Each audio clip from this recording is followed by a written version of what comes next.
C'est un moment difficile pour moi parce que cet homme a changé l'histoire de ce pays. Il me l'a fait rencontrer et il m'a fait découvrir que la grandeur parfois s'accompagnait de la bonté. Ce qui est malheureusement dans les terres peuplées par le pouvoir quelque chose de particulièrement rare. Là où l'obsession est au privilège, Maître Khoureyssi Ba cherchait l'honneur, cherchait l'autre, le partage. Et cette simple qualité humaine aurait suffi à en faire un grand homme, un véritable grand homme. La générosité s'accompagnait d'un rapport à la langue, à la pensée, et ce sont ce rapport à la langue et à la pensée qui l'ont amené à la lutte.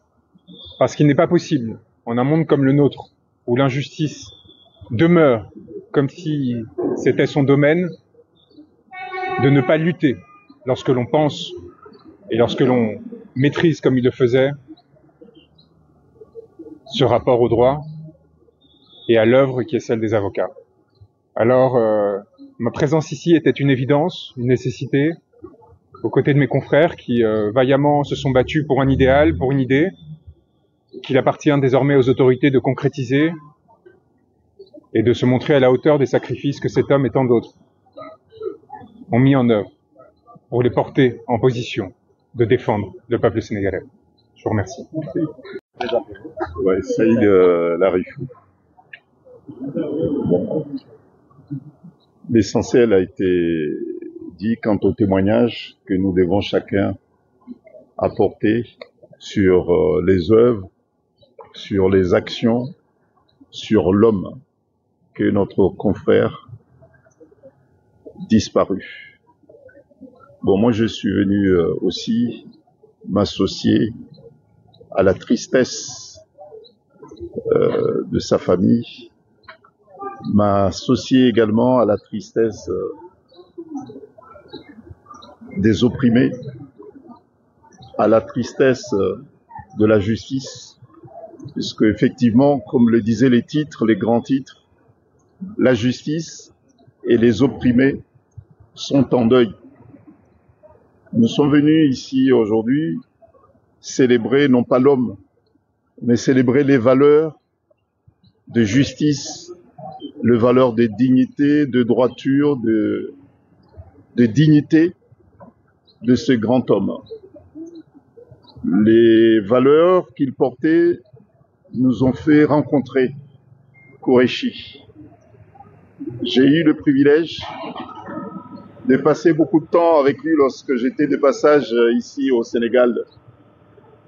Et il est évident que sa disparition constituera pour moi, comme des millions de Sénégalais, une perte, un vide. Voilà ce que je peux dire concernant ces grands hommes, mais son héritage moral, son héritage professionnel trouvera sans doute d'autres combattants qui veilleront à ce que son héritage soit respecté et honoré. Merci. Très émouvant. Très émouvant, une très grande tristesse que vous sentez qui plane sur toute l'assistance. Et le nombre de personnes qui sont venues à la mort pour l'accompagner à sa dernière demeure témoigne de la dimension de l'homme. C'était une personne qui était inconnue de ce pays. Ce qu'il voyait, c'était simplement une robe noire. Mais au-delà de sa grande culture, il s'épanouissait et excellait dans son art. La plaidoirie, qu'elle soit écrite ou qu'elle soit orale. Il avait une culture immense. Il était aussi d'une très grande piété. Ce que tout le monde peut constater, c'est que c'était aussi un homme effacé. C'était une modestie, mais cela caractérisait aussi sa dimension spirituelle et sa sagesse. Qureshi, c'est quelqu'un qui a mené des combats très jeunes. À travers les témoignages menés par écrit avec le jeune frère Branco, vous avez pu voir qu'il a participé de tous les combats. Un pays, c'est en fait toute une histoire. Et notre histoire, l'histoire à laquelle nous participons tous, c'est d'après l'indépendance. Et depuis, nous avons eu plusieurs cycles, traversé plusieurs tournants, avec des contextes différents, des luttes multiformes, des résultats et des victoires grignotées. Mais en tout état de cause, c'est dire qu'il n'y a jamais eu de changement ou d'alternance sans qu'il y ait l'empreinte de préoccupation. C'est quelqu'un qui a pris des risques. Et tout à l'heure, ceux qui sont plus jeunes ont compris le prix de sa vie et de sa liberté. Il a eu dans la confrontation, dans l'adversité, mais pour la vérité, combattu pour l'amélioration de la démocratie, pour les libertés publiques et individuelles, pour la dignité de l'homme et pour la sûreté et la sécurité de tout un chacun. Donc, c'est un idéal de vie qu'il a rempli pleinement. Et à travers donc le témoignage de Juan, l'hommage qu'il a rendu avec moi-même, vous avez pu savoir que cet homme avait une dimension aussi internationale,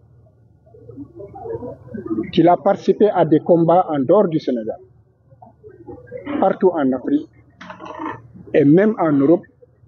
Il a défendu de grands hommes, il a défendu de grandes personnalités et il a été la défense même de la défense. Donc défendre des avocats, c'est la défense de la défense. Je ne fais pas l'éloge d'un homme. Je voudrais seulement qu'on cerne la dimension de l'homme et que l'on puisse mesurer la perte aujourd'hui du Sénégal. Peu de personnes savaient qu'il était malade, qu'il souffrait, mais il a tenu stoïquement à mener le combat jusqu'au bout. Et avec la victoire de ce que j'appelle de la révolution, parce que pour moi, il y a tous les signes, tous les stigmates, tous les contours d'une révolution, et non pas d'une simple alternance, c'est là qu'il a eu, je pourrais dire, la dernière satisfaction qui lui donnait l'impression d'avoir réussi une vie et d'avoir atteint, en tout cas, un idéal. Nous prions pour que le bon Dieu l'accueille dans son paradis.